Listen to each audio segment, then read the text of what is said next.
जय नमोस्तु। तत्त्वं च नन्द्यानन्दिमां चेन्नन्दशः परमितत्पदविन्दिपः नमियोषिदृशः गुरुवेशि गुप्तरुयि गुप्तज्ञानशहकार तारिणि तरणि समर्थिमुनि गुरु संसारिनिवार धम्म जतौ जिनवरी अर्थति अर्थ जो भय विनाश भव जो मना ममल ज्ञान परिलो देव को गुरु को धर्म को साजी को बारंबार नमस्कार।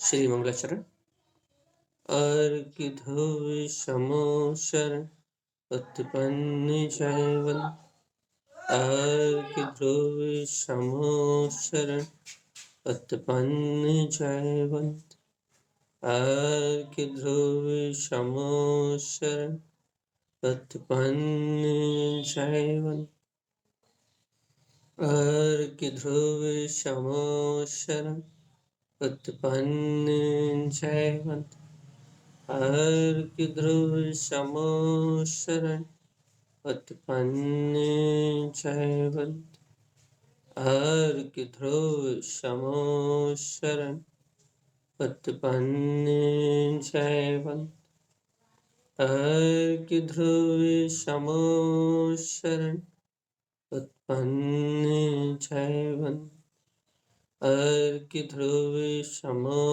शरण उत्पन्न जयवंत अर्घ ध्रुव समो शरण उत्पन्न जयवंत। बोलिए आचार्य पर सतगुरु संत धर्मलाचार्य महाराज की जय। फिर एक पाठशाला के प्रश्न का जवाब दे दें हम कि इस लोक में नष्ट होने जैसा कुछ भी नहीं है भैया। इस लोक की न उत्पत्ति है न क्षिपत्ति है। ये बात अपन अच्छे से जानते हैं कि 14 राजू तंग ये जो लोक आकाश है, इस लोकाकाश में ठसाठस जीवों की राशि भरी हुई भैया। और इस लोकाकाश में समस्त जीव तो छोड़ो, संपूर्ण 6 द्रव्यों के समूह का नाम विश्व। और इस विश्व में संपूर्ण 6 द्रव अनादि काल से रह रहे हैं और रहेंगे। इस विश्व का कभी विनाश नहीं होता। यदि आप भरत क्षेत्र की बात करो तो यहाँ भी भरत क्षेत्र का भी, अपन जहाँ रह रहे हैं इस भरत क्षेत्र का भी कभी विनाश नहीं होता। यहाँ अढ़ाई द्वीप में 6 कालों का परावर्तन चलता है। अपसर्पणी उत्सर्पणी के रूप में 6 काल परिणमित होते हैं। यहाँ विनाश जैसी कोई बात ही नहीं है। इसलिए कहते हैं 6 द्रव अपने स्वभाव से शाश्वत है। कोई द्रव कभी नष्ट नहीं होता, कुछ कभी नष्ट होता ही नहीं। तो भैया मर जाएंगे, ये विश्व खत्म हो जाएगा या वर्ल्ड वार हो जाएगा, ये सब काल्पनिक दृश्य है, होने वाला परिणाम। वर्ल्ड वार हो जाए या कोई सा वार हो जाए, अरे वर्ल्ड वार तो छोड़ो, जब छठम काल आएगा, जब अग्नि आदि की वर्षा होगी, दूषित पदार्थ बरसेंगे, तब क्या होगा? पृथ्वी बंजर हो जाएगी। फिर चौथा काल आएगा, फिर वापस महक उठेगी। फिर पंचम काल आएगा, फिर सही हो जाएगी। यहाँ परावर्तन होता है, परिवर्तित होता है। यहाँ विनाश जैसी कोई वस्तु नहीं है। और आत्मा का रहने का घर ये तीनों लोक हैं भैया। लोकाकाश में संपूर्ण स्थान पे ये आत्मा रह रहा है। जो अपना ये लोकाकाश है ना, इस लोकाकाश के संपूर्ण स्थान में ये आत्मा रह रहा है। ये जीव आत्मा सिद्ध सिद्धालय से लेके नीचे क्या बोलते हैं, कलकला पृथ्वी में, जहाँ एक इंद्रिय स्थावर के अलावा और कोई नहीं रहता, उस एक इंद्रिय स्थावर काय तक जीव रह रहा है। कलकला पृथ्वी में निगोदिया से लेके निगोदिया, कलकला पृथ्वी और इस संपूर्ण लोक में निगोदिया जीव ठसाठस भरे। तो जीव तो अनादि अनंत काल से इस विश्व में रह रहे हैं और रहेंगे। इस विश्व की ना कोई उत्पत्ति है ना कोई क्षपत्ति है। इस आकाश लोकाकाश को किसी ने बनाया नहीं है। यहाँ 6 द्रव अनादि अनंत शुद्ध हैं और अनादि काल से थे और अनंत काल से रहेंगे। या विनाश जैसी कोई लीला ही नहीं। कोई हमें नष्ट होता हुआ दिखता है, हमें जन्म मरण होता हुआ दिखता है, ये संसार बदलता हुआ दिखता है, पर्याय बदलती हुई दिखती है। भगवान जी ये जो सब अपने को दिखता है, ये अपने सामने पर्याय की धारा का परिणमन बदल रहा है। इस बात को आप बहुत अच्छे तरीके से याद रखें कि आत्मा शाश्वत है और आत्मा के सायोग में 6 द्रव्य जितने हैं वो भी शाश्वत है। यहाँ कोई विनाश जैसी लीला ही नहीं है भैया। हाँ, लेकिन हमने आज सुबह अपन ने चर्चा करी थी ना, ये जीव शरीर को ही आत्मा मानता है। इसलिए शरीर की उत्पत्ति को जन्म और शरीर के विनाश को विनाश मानता है। ऐसा शरीर दृष्टि वाले जीव को ऐसा लगता है कि जन्म और मरण जैसी कोई वस्तु इस संसार में है। यथार्थ सत्य तो ये है कि जन्म मरण जैसी कोई वस्तु इस लोक में है ही नहीं। उत्पत्ति और क्षिपति जैसा कोई कार्य इस लोक में है ही नहीं। उत्पत्ति क्षिपति पर्याय का परिणमन है। लेकिन समस्त जीव आत्मा अपने में परम शुद्ध है भैया। जैसे जीव परम शुद्ध है, वैसे ही पुद्गल ही परम शुद्ध है। जैसे पुद्गल परम शुद्ध है, वैसे ही अनंत जो अनंत जीव, अनंत पुद्गल तो छोड़ो, वैसे ही ये असंख्यात प्रदेशी धर्म अधर्म आकाश काल तो अनादि शुद्ध है। ये तो विभाव रूप परिणमन करते ही नहीं। इसलिए इस लोक की रचना किसी के द्वारा बनाई नहीं गई, और जब ये लोक किसी के द्वारा निर्मित नहीं किया गया, तो ये लोक कभी नष्ट नहीं होगा। ये लोकाकाश कभी नष्ट नहीं होगा। लोकाकाश में विद्यमान 6 द्रव्य कभी नष्ट नहीं होंगे। और यदि कोई ऐसा कहता है कि नष्ट हुए, तो झूठा आगम कहता है। यदि कोई कहता है, यदि कोई ऐसा कहे कि लोक नष्ट होगा, तो वो महा झूठा है भैया। क्यों? क्योंकि सर्वज्ञ के ज्ञान में झलका है कि यहाँ कुछ नष्ट नहीं होता। अरे आजकल तो साइंटिस्टों ने भी सर्च कर लिया है कि यहाँ कुछ भी नया क्रिएशन नहीं हो रहा। उस पुद्गल परमाणु का ही क्रिएशन नए-नए रूप में हो रहा भैया। यहाँ कोई कुछ नया नहीं बना सकता, ना यहाँ कोई कुछ नया बना सकता। और आजकल विज्ञान भी सिद्ध कर रहा है कि पुद्गल परमाणु को भी नष्ट नहीं किया जा सकता। नष्ट नहीं किया जा सकता, उसका कोई ना कोई उसका कोई ना कोई रूप परिवर्तित हो जाएगा। लेकिन आप कहो किसी भी चीज की शक्ति को, अस्तित्व को, सत्ता को नष्ट कर दो, तो इम्पॉसिबल। आपके घर में एक छोटा सा कंकड़ है ना, आप उसे नष्ट नहीं कर सकते, नष्ट नहीं कर सकते। उसके रूप बदल सकते हो आप, लेकिन यहाँ नष्ट होने जैसी कोई वस्तु नहीं है भैया। इसलिए अपन आकाश, लोकाकाश ध्रुव है। लोकाकाश में रहने वाले 6 द्रव अपने अपने में ध्रुव है।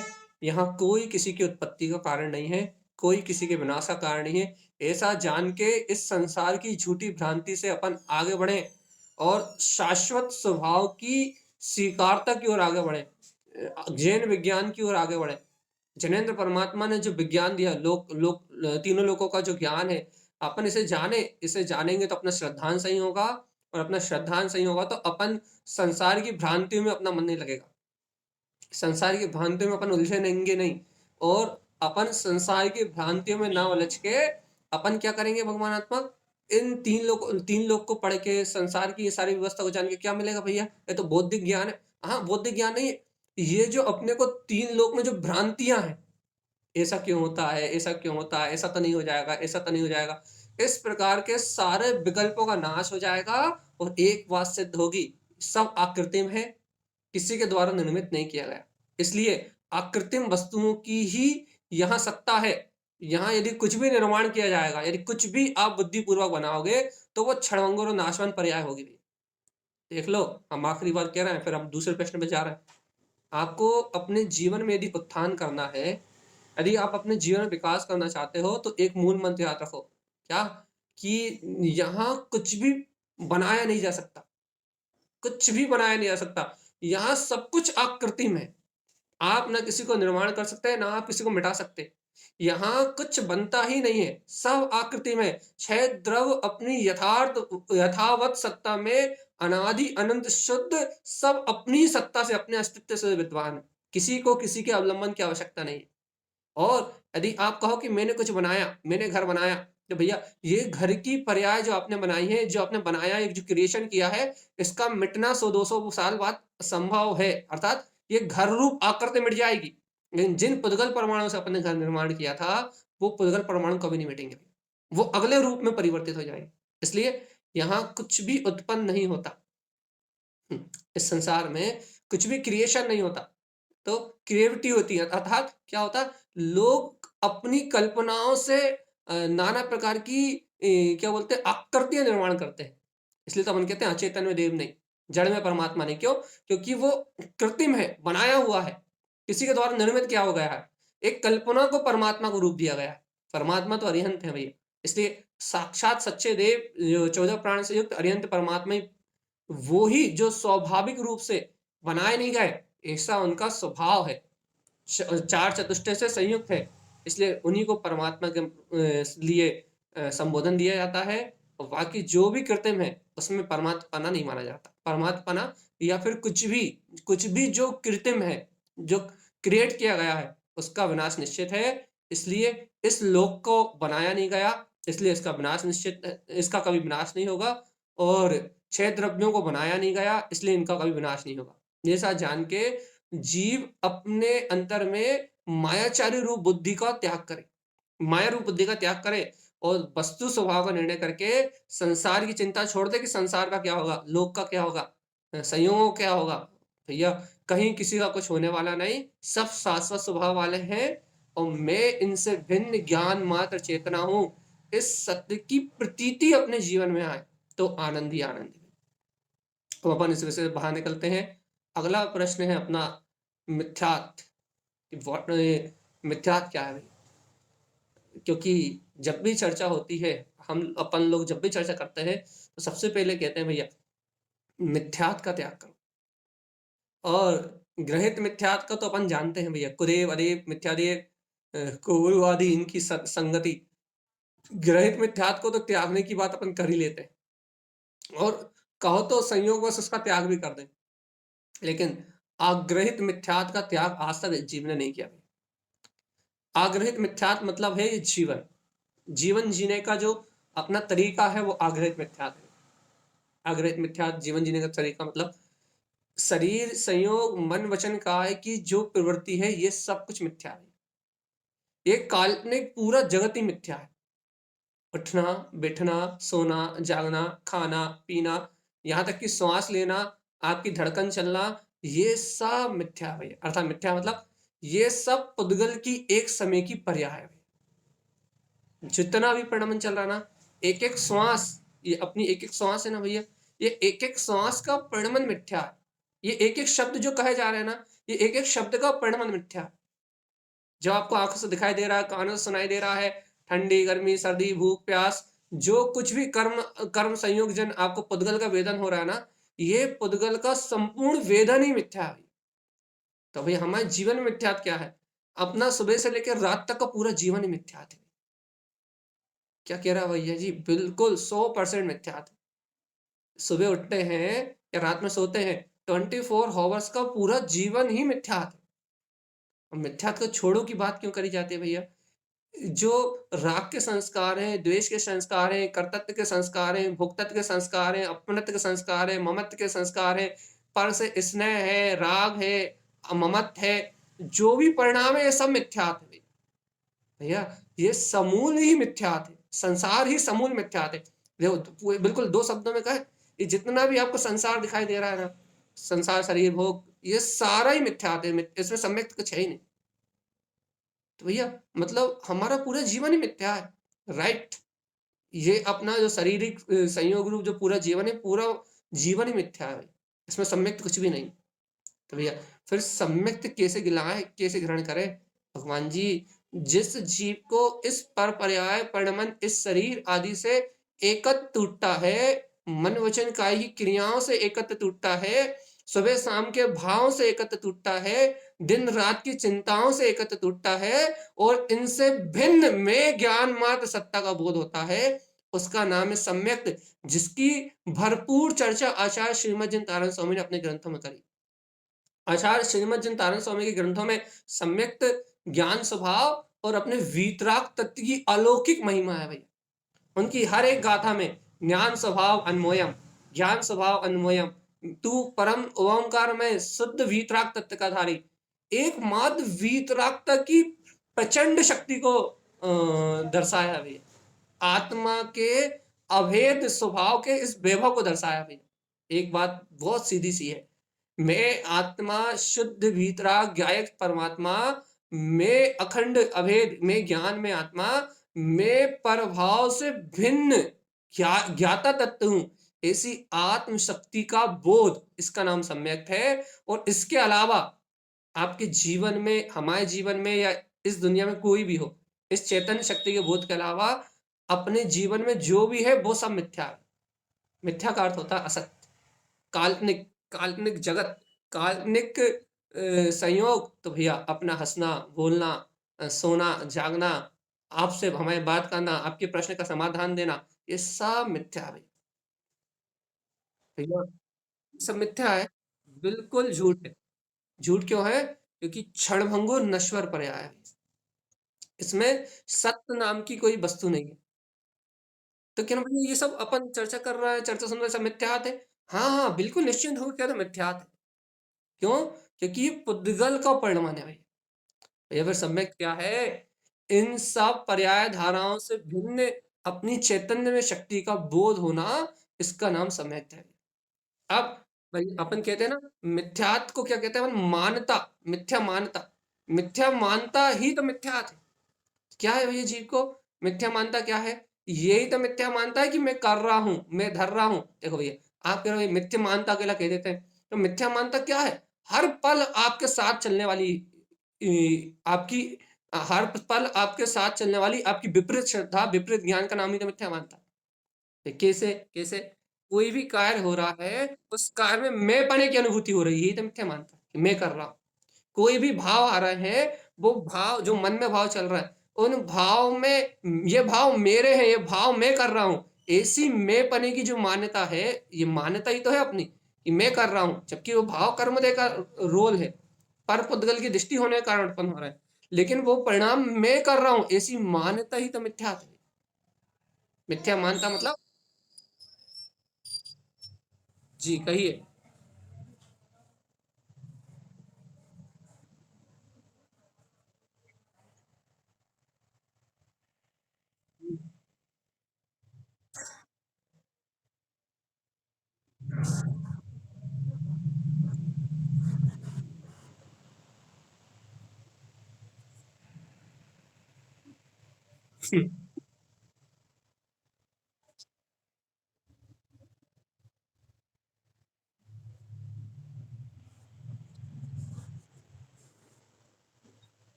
वही तो चर्चा कर रहे हैं आपसे।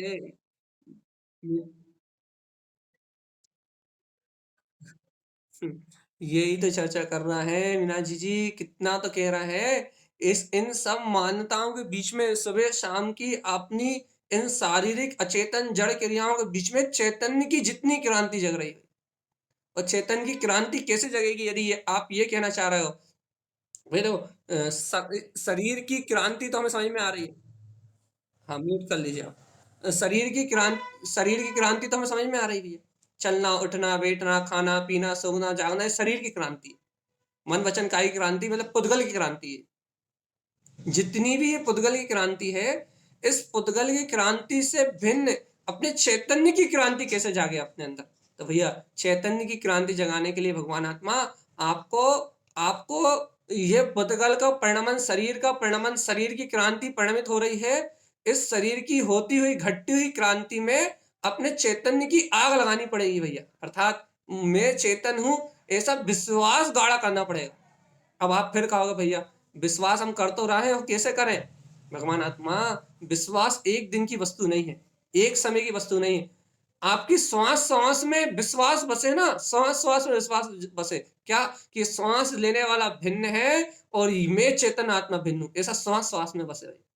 ये सम्यक की क्रांति आपके जीवन का अंग बने, आपकी अनुभूति का विषय बने। फिर कैसे बने, कैसे बने? क्या कर ले, क्या कर ले? करना तो चाहते, क्या कर ले? अरे भगवान आत्मा, करना चाहते हो तो क्या करोगे? अरे कुछ नहीं, अपनी शुद्ध आत्म शक्ति को अपने हृदय में प्रणाम करो ना भैया। अपनी आत्मा की प्रतीति बढ़ाओ ना। मैं चैतन्य में ज्ञायक तत्व आत्मा हूँ, ऐसे चैतन्य में प्रकाश की प्रतीति बढ़ाओ ना भगवान जी। ये कोशिश तो पूरी कर रहा है, हो नहीं रहा ना। देखो देखो देखो, ये अविश्वास तो कह रहा है आपको पहले की हो नहीं रहा। जब तक आपका अविश्वास आपसे पहले कहता रहेगा कि हो नहीं रहा, जब तक तुझे वीतरागता का बोध कैसे होगा रे पागल आत्मा? मन की पहले तो मन की मानना तो बंद करो। मन की मानना बंद करें मतलब मन ही तो है दिन रात चकरा रहा है। भैया आप मिथ्यात्व को एक शब्द में सुनना चाहते हो, आपकी मन की मान्यता मिथ्यात्व। मन ही तो है जो दिन रात आपको ये मानने के पे मजबूर कर रहा है क्या कि हमें आत्मा का दर्शन नहीं हो रहा। मन ही तो है आपको दिन रात ये मानने पे मजबूर कर रहा है कि दिन रात शरीर की क्रियाओं में तो एकत्र हो रहा है, लेकिन हमें आत्म अनुभव की इतनी अलौकिक चर्चा सुनने के बाद भी वो आत्मा अनुभव में नहीं आ रहा। मन ही तो है जो आपको अपनी मान्यता में डुबो रहा है। क्या मान्यता में डुबो रहा है कि इंद्रिय विषयों में सुख दुख है, आनंद तो इंद्रिय विषय भोगों में है। भैया ये मानने नहीं दे रहा। क्या मानने नहीं दे रहा? ये आनंद तो इंद्रिय विषयों में कभी था ही नहीं। आनंद स्वरूप तो इन इंद्रिय विषयों से भिन्न ज्ञान मात्र अपनी चेतना, इस बात का बोध आपको जो नहीं जागने दे रहा, वो आपके मन की ही मान्यता तो है। तो क्या करें भैया, मन तो ऐसी मान्यता करके ही बैठा है ना, बस यही तो है मन को मिटाने का नाम साधना। मन को, मन के शल्य को, मन की शंका को, मन की चिंता को, मन की आकुलता को, मन की शल्य चिंता आकुलता को नाश करने का नाम साधना है। जिस समय ये जीव मन की चिंता आकुलता का नाश करता है, उस समय ये नायक बन जाता है, ये तीन लोग का नायक बन जाता है। उस समय इसके अंतर में शुद्ध चेतनता का प्रकाश होता है। तो ये देखो, अभ्यास करने से ही मुक्ति मिलेगी। लेकिन हम क्या कहते हैं भैया, इतने दिन से सुन रहे हैं, इतने दिन से कर रहे हो, क्यों नहीं रहा? भगवान जी तुम में पहले ही धैर्य नहीं है। जीवात्मा तुम में पहले ही धैर्य नहीं है, तुम में पहले ही सब्र नहीं है। ये मोक्ष का मार्ग अनंत धैर्य का मार्ग है भैया, सावधान। जीवात्मा ये मोक्ष का मार्ग अनंत गंभीरता का और अनंत धैर्य का मार्ग है, अनंत धैर्य का मार्ग है। यहाँ आतुर नहीं हो सकते आप ये नहीं कह सकते कि मैंने स्वभाव की श्रद्धा कर ली, मुझे सम्यक दर्शन की पर्याय भी लाके दो। ये भिखमंगों का मार्ग नहीं है भैया, ये पुरुषार्थियों का मार्ग है। यहाँ ये नहीं कह सकते कि मैंने अपने वीतराग स्वभाव को करी, हाँ मैं शुद्धात्मा, मुझे शुद्धात्मा की अनुभूति लाके दो। ऐसा मार्ग नहीं भैया। तो फिर यहाँ तो ये मार्ग है कि अपनी वीतराग शक्ति में रत होते चलो। मैं अनंत चतुष्टय में आत्मा हूं, अपने भेद ज्ञान की, अपने ज्ञान में आत्मा की रुचि को, अपने ज्ञायक तत्व की प्रतीति को उठा के चलो ऊपर। तो क्या होगा? अपन अपने ज्ञायक तत्व की प्रतीति को ऊपर उठा के चलो भैया, अज्ञान भासना अपने आप नष्ट हो जाएगी, अज्ञान भावना अपने आप मिट जाएगी। अपन तो अपने वीतराग अनंत चतुष्टय को ऊंचा उठा के चलो, अपन तो अपने वीतराग शुद्ध तत्व को ऊंचा उठा के चलो, अपने आप ही ये सारी पर्याय धारा नीचे रह जाएगी। देखो भैया, पुरुषार्थ यही तो है कि ये शरीर मन वचन काय का मिथ्या परिणाम मिलाएगा नहीं। और देखो देखो सावधान, और मुझे इस मिथ्या परिणाम के बीच में हर समय अपनी चैतन्य की ज्योति जलाए रखना है, ज्ञान की ज्योति जलाए रखना है, अपने स्वरूप के आनंद स्वभाव के सहकार की ज्योति को जलाए रखना। भैया सुनो सावधान, क्या ये संसार की मिथ्या मन वचन काय की प्रवृत्ति पिलाएगी नहीं, साधु होगे तब पिलाएगी, लेकिन अभी श्रावक दशा में नहीं पिलाएगी। सावधानी यही तो है कि इन अशुद्ध पर्यायों का परिणमन रुकेगा नहीं। और जीवात्मा तुझे शुद्ध स्वभाव की अलख, जो अलख निरंजन अपना वीतराग स्वभाव है, इस शुद्ध स्वभाव की अलख अपनी अंतर ज्योति को बुझने नहीं देना है। कर्म कर्म की धाराएं आएंगी, कर्मों के वेग आएंगे, कर्म कर्म वेग के रूप में आएंगे, अपनी परीक्षा लेंगे, अपनी अंतरात्मा को डिगाएंगे, अपने को विकल्प उत्पन्न कराएंगे। कर्म आएंगे भैया, परीक्षा हर पल परीक्षा लेंगे। ज्ञानी साधक की परीक्षा बाहर से कोई नहीं लेता। ज्ञानी साधक की परीक्षा, सम्यक दृष्टि जीव की परीक्षा कोई नहीं लेता। सम्यक दृष्टि की परीक्षा उसके अंतर प्रति क्षण घटती है भैया। परीक्षा एक, आचार्य श्रीमद जिनतानंद स्वामी ने शून्य स्वभाव ग्रंथ में एक सूत्र दिया, परीक्षा एक है। काय की लिख मालूम क्या की परीक्षा का? अवकाश ज्ञान की परीक्षा। परीक्षा एक है, क्या परीक्षा है भैया? अवकाश ज्ञान की परीक्षा, अपने ज्ञान स्वभाव में अवकाश करने की परीक्षा भैया। परीक्षा एक काय की? अपने ज्ञान स्वभाव में तुम कितना ठहर पाते हो, बस इसकी परीक्षा है। कर्म आएंगे, कर्म उदय आएंगे, और कर्म के उदय आएंगे और जीव को विचलित करेंगे। क्यों विचलित करेंगे भैया? कर्म उदय विचलित करने के लिए नहीं आए, कर्म का उदय तो अपनी योग्यता के परिणमन से आया है, लेकिन जीव ने अनादिकाल से इन कर्मों में एकत्र करा है ना, तो कर्म उदय आते हैं तो जीव को अपने स्वभाव की श्रद्धा आस्था कम है, इसलिए क्या करता है जीव? उन कर्म उदय में विचलित होता है भाई। बस कर्म उदय में जीव विचलित हुआ, जीव ने अपनी निष्ठा को छोड़ा, जीव ने अपने स्वभाव के प्रकाश को छोड़ा, जीव भयभीत हुआ और उन कर्मोदय ने अपनी सत्ता जमाई। भैया एक भाव सम्यक दर्शन प्राप्त करने के बाद भी जीव 100 भाव 200 भाव क्यों भटकते हैं? क्या होता है? आत्म अनुभूति के प्रकाश को छोड़ देते हैं, तत्व के श्रद्धान को छोड़ देते हैं, आत्मा के धैर्य को छोड़ देते हैं, स्वरूप के ध्यान को छोड़ देते हैं, वीतराग स्वभाव की आनंद की मस्ती को छोड़ देते हैं, अपने ज्ञान आनंद के अनंत शोर को छोड़ देते हैं। और जब यह जीव अपने आत्म आनंद की मस्ती को, अपने अंतर आत्मा के धैर्य को, अपने ज्ञायक स्वभाव को, इसको छोड़ देते हैं, घबरा जाते हैं, थक जाते हैं, कब तक आत्मा का स्मरण करे, कब तक भेद ज्ञान करे, कब तक स्वभाव स्वभाव चिल्लाए, कब तक आत्मा की चर्चा सुने, कब तक ये सुने कि मैं गायक हूं, मैं गायक हूं। भैया कुछ हो तो है ही नहीं रहा। जो ऐसे अधीर होते हैं, अधीर अधीर, उन जीवों को भैया उनका सबर का बांध टूटता है और वो जीव इस मार्ग से भगने का मन बना लेते हैं, या फिर भगते भी नहीं है तो अनुत्साहित रहते हैं, हताश रहते हैं, उदास रहते हैं। और हताश उदास रहने के कारण से भैया उनके अंतर में अपने स्वभाव के ज्ञान का अंकुरण नहीं हो पाता। शोर, अंतरात्मा का जो शोर है ना, अंतरात्मा की जो शक्ति है ना, वीतराग अपना ज्ञायक स्वभाव की जो अनंत महिमा है ना, आत्मा की भक्ति है ना, उनके अंदर प्रकट नहीं हो पाती। जिनके अंतर से ऐसे आत्मा का शोर नहीं जागता, जिन्हें अंतरात्मा की भक्ति का जागरण नहीं हो पाता, वह जीव भयभीत होकर भैया इस संसार में ही परिभ्रमण करते हैं। भयभीत जीव का मार्ग ही नहीं है ये मार्ग, धैर्य धीर वीर गंभीर अपने आनंद की मस्ती में रहने का मार्ग है भैया, शुद्ध बुद्ध तत्व के प्रकाश में रहने का मार्ग। तो आपके प्रश्न का जवाब यह है कि भैया कैसे करें, कैसे विश्वास बढ़ाएं, हैं कब तक बढ़ाएं? भगवान जब तक प्राण है। गुरु महाराज का आशीर्वाद पढ़ते अपन, कौन सा है? एक पहरम द्वितीय पहरम देवते रमणी वर्षम स्वभावम जिनम काल क्षिपति आयु काल कलिनो जिन दीप्ति मुक्ति जयम। कब तक प्रसाद करें? अरे एक पहर, 2 पहर, 3 पहर, 4 पहर, अरे कब? वर्ष भर, वर्ष नहीं वर्ष के अंत तक, अरे वर्ष के अंत तक नहीं काल के अंत तक, अरे आयु काल कर लो। अरे जब तक यहाँ जन्म रहे, जब तक आयु रहे, तब तक एक ही काम करना भैया, क्या? शुद्ध बुद्ध वीतराग में ज्ञान आनंद में स्वभाव, मेरी वीतराग चेतन सत्ता मुझ में विलस रही।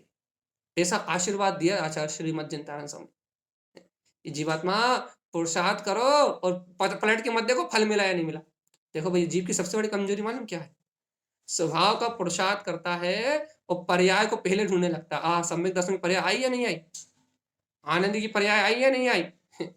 पुरुषार्थ करता है और मोक्ष की पर्याय पहले ढूंढने लगता है।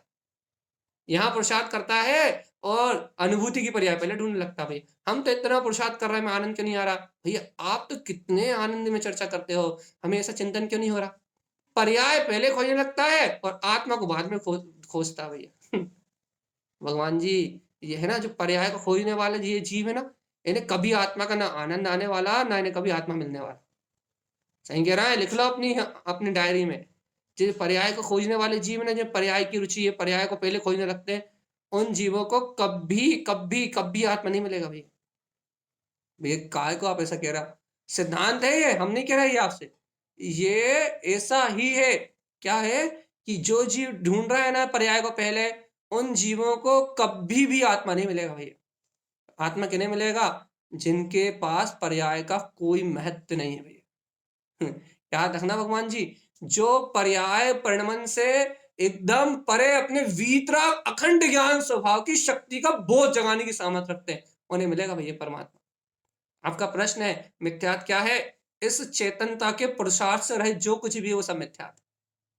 जो सम्यक्त आत्मा का चैतन्य प्रकाश है, सम्यक्त आत्मा की क्रांति है। सम्यक्त तो क्रांति क्रांतम कहा है। जब ज्ञान समुच्चय सारजी में आचार्य श्रीमद जिनतारण स्वामी ने सम्यक्त के 10 प्रश्न उठाए भैया। सम्यक्त का निवास कहाँ है, सम्यक्त कहाँ वास करता है, सम्यक्त किसकी क्रांति है, सम्यक्त का स्वभाव क्या है, सम्यक्त पूर्ण कैसे है, प्रमाण कैसे है, श्रेष्ठ कैसे है, किसकी क्रांति है, किसकी दृष्टि का प्रयोजन है, ये सारे प्रश्न उठाए हैं। और एक ही बात मुख्यता से कही है, ऊर्ध्वगामी गगनगमनम स साहब। ऊर्ध्वगमन करने वाला ये सम्यक्त ज्ञानी जीव की दृष्टि का प्रयोजन है, अपने निज चैतन्य स्वभाव की क्रांति है, पंच दीप्ति में ज्योति स्वरूप की क्रांति है। अपने ही त्रिभुवन, अपने ही वीतराग प्रकाश में निवास करता है, अपनी पंचम ज्ञान केवल ज्ञान ज्योति में निवास करता है, अपनी ही वीतराग शक्ति का प्रकाश है, सम्यक आत्मा की क्रांति है, ज्ञानी की दृष्टि का प्रयोजन है। अब यदि कोई कहे भैया हमें आत्मा में ऐसी सम्यक की क्रांति नहीं दिखती, तो भगवान आत्मा तुम आत्मा को देखते ही कहाँ हो, तुम तो पर्याय को देखने में दिन रात पागल हो, मिथ्यात्व को देखने में पागल हो। और जब तक मिथ्यात्व को देखने का पागलपन है, जब तक सम्यक की क्रांति कहां से ले आओगे? सम्यक तो कोई रोड पे पड़ी वस्तु थोड़ी ना है जो उठाया और खा गए, ये हलवा पूरी थोड़ी ना है। तो सम्यक ज्ञानियों के ज्ञान का परिणाम है, चैतन्य ज्योति का परिणाम है। सम्यक्त आत्मा की चैतन्य ज्योति की क्रांति है, सम्यक्त आत्मा का प्रकाश है, जो आत्मा से ही स्फटिक मणि के समान प्रकाशित होता है और आत्मा से ही प्रकट होता है और आत्मा में ही जगमगाता है। आप सोचो वो सम्यक्त आपको बाहर जगमगाता हुआ दिख जाए, नहीं दिखेगा, वो आत्मा की ज्योति से ही प्रकट होता है और आत्मा में जगमगाता है। एक समय के लिए भी आत्मा का विस्मरण होता है तो सम्यक का विनाश होता है। और भैया आत्मा के निकट जो पूर्ण श्रद्धा भक्ति से स्वीकार करके बैठे गए हैं कि अब जो होगा वो देखा जाएगा, वो कहते ना सरफरोशी की तमन्ना अब हमारे दिल में है। अब तो हमने मान लिया कि हम तो त्रिकाली गायक तत्व भगवान आत्मा ही है। अब तो पुद्गल परिणमन जाए आग लगाने के लिए, भैया हमें किसी से कुछ लेने देना नहीं। जिसके हृदय में ऐसी स्वरूप की अखंड मान्यता का जन्म हो गया, अखंड मान्यता, जिसे कर्मोदय खंडित ना कर पाए भैया, जो भयभीत ना हो, जिसे भय ना हो, डर ना हो, सल ना हो, शंका ना हो, जिसके अंतर में आत्म स्वभाव की अविचल क्या कहते हैं ध्रुव तत्व की निष्ठा का जागरण हो गया, भगवान आत्मा, उसी को ये सत्य हजम होगा। देखो भैया, भैया मिथ्यात्व क्या है?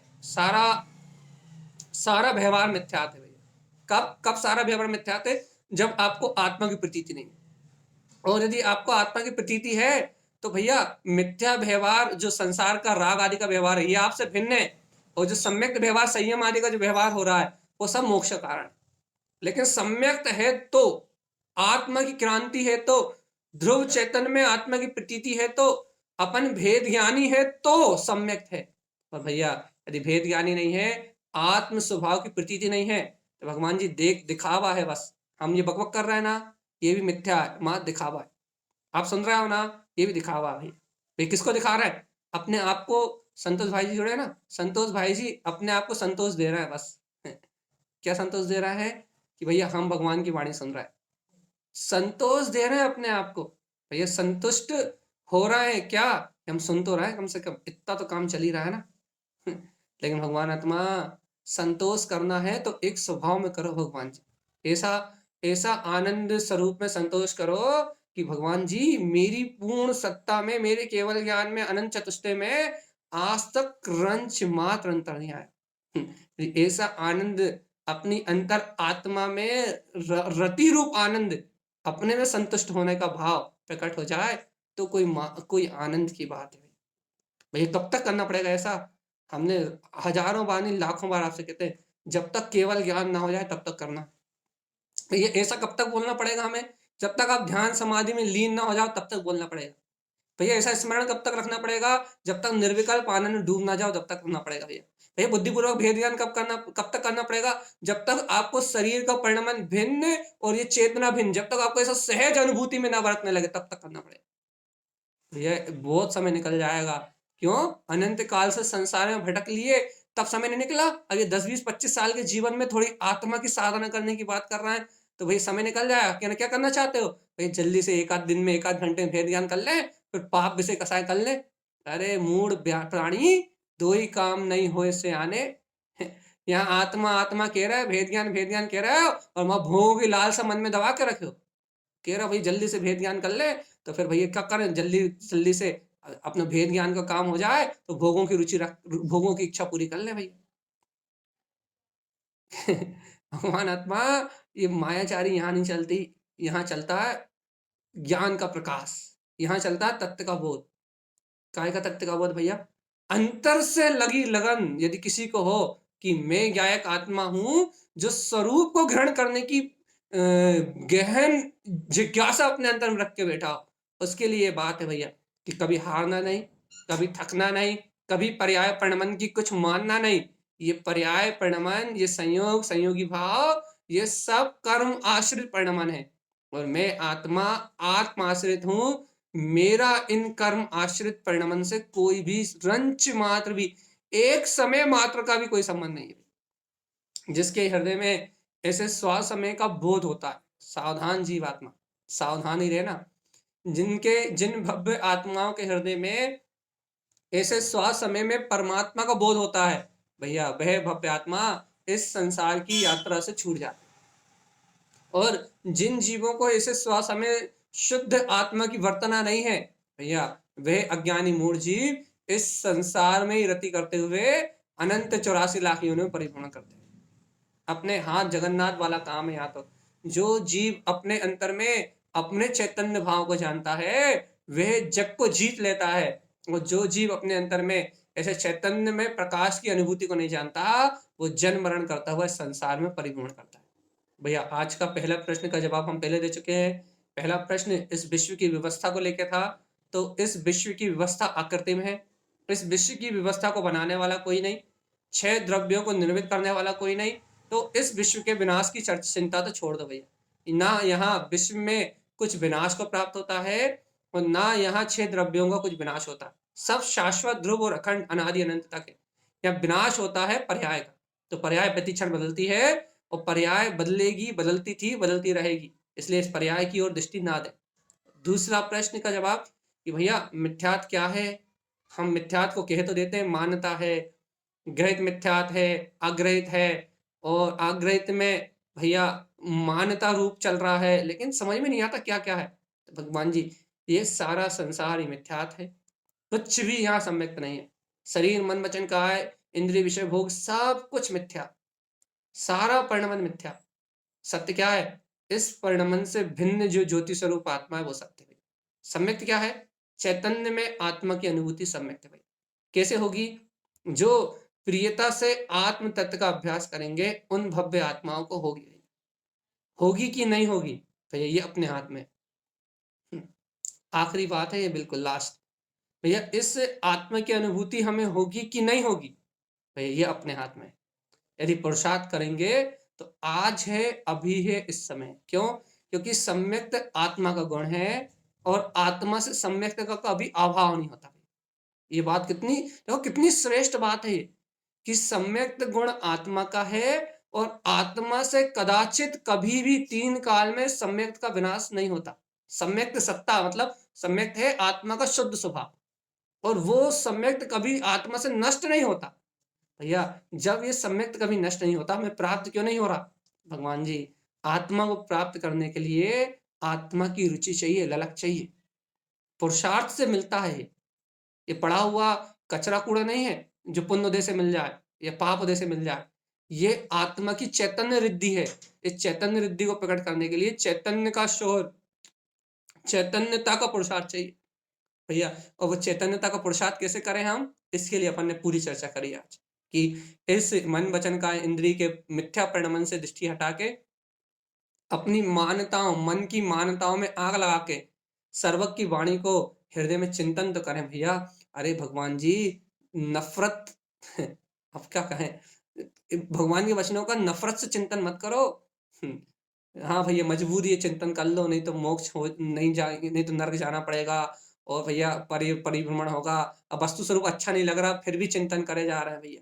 मजबूरी है भैया, कर्ता भोक्ता के परिणमन चल रहा है, खूब दुख हो रहा है, फिर भी चिंतन करे जा रहा है भैया। हम तो भगवान आत्मा बेमन से, बिना इच्छा के, बिना रुचि के जबरदस्ती खींचे जा रहे हैं, जबरदस्ती खींचे जा रहे हैं भैया। ए से नहीं मिलेगी आत्मा। बहुत आनंद से, बहुत उत्साह से और बहुत रुचि से, जिन्हें वस्तु स्वभाव के चिंतन में आनंद आएगा, जिन्हें तत्व के सहकार में आनंद आएगा, जिन्हें स्वभाव की महिमा में आनंद आएगा, जिन्हें वीतराग वाणी में आनंद आएगा, वो भव्य जीवों के हृदय में सम्यक का प्रकाश खेलेगा भैया। तो भैया अपन ने बहुत अच्छे से समझ लिया सरल शब्दों में। यदि हम समझा पाए हो आपको तो क्या, कि सम्यक्त आत्मा का स्वभाव है और वो आत्मा विद्यमान है और वो अनादिकाल से आत्मा में ही है। ऐसी मान्यता यदि आपकी बन जाएगी तो शरीर का परिणमन कुछ भी होता रहे, संसार का मन वचन काया का परिणमन कुछ भी होता रहे, आप सम्यक्ति हो। फिर से सुन लो, शरीर का परिणमन नहीं रुकेगा, मन वचन काया का परिणमन नहीं रुकेगा, संयोग का परिणमन नहीं रुकेगा। आवृत्ति की भूमिका में जो कर्म आपने बांधे हैं, आपकी भूमिका अनुसार जैसे कर्म बांधे वैसे उदय में आएंगे। कुछ भी बाहर में थमेगा नहीं, रुकेगा नहीं, बदलेगा नहीं। हाँ, बदल जाएगी आपकी अंतर की मान्यता, बदल जाएगी आपकी दृष्टि, बदल जाएगी आपकी रुचि। आपको पर भाव में, शरीर संयोग में रुचि ना लग के आपकी रुचि में आपका आत्मा आ जाएगा। उस दिन से इस चलते हुए परिणमन के बीच में अपन सम्यक्ति हो जाएंगे। क्यों? क्योंकि अपन पर पर्याय शरीर आदि संयोग आदि मन वचन काय की परिणति राग आदि विकारी सर्व भाव और अचेतन पर्याय रूप सर्व परिणमन से भिन्न है। पर्याय दृष्टि का नाम मिथ्यात्व और आत्म दृष्टि का नाम सम्यक। यदि इतना ही जीव जान ले तो उसका मोक्ष निकट है भैया। आखिरी बार, पर्याय दृष्टि अर्थात पर परिणमन को देखने का नाम मिथ्यात है। पर्याय दृष्टि को मिथ्यात का मूल कहते हैं, यही संसार कारण है। और आत्म दृष्टि स्वभाव में ज्ञान मात्र सत्ता, इस दृष्टि का प्रकट होना, इस दृष्टि का प्रकट होना मतलब ऐसे आत्म स्वभाव की अनुभूति का प्रकट होना, इसका नाम सम्यक्त है भैया।